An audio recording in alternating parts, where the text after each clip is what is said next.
আসসালামু আলাইকুম, welcome to my channel পড়ার টেবিল। আপনাদের সবাইকে স্বাগত।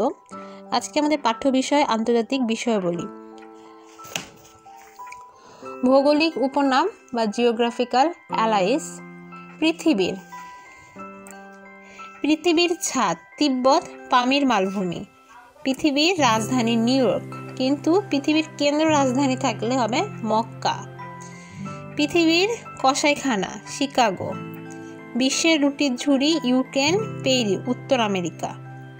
ভূস্বর্গ বা পৃথিবীর স্বর্গ কাশ্মীর। পৃথিবীর চিনির আধার কিউবা। পৃথিবীর সাংস্কৃতিক রাজধানী প্যারিস। মহাদেশ কন্টিনেন্ট। দ্বীপের মহাদেশ ওশেনিয়া। অন্ধকার মহাদেশ আফ্রিকা। আফ্রিকার মৃত হৃদয় চাঁদ বা সাদ। বৃহদাকার চিড়িয়াখানা আফ্রিকা।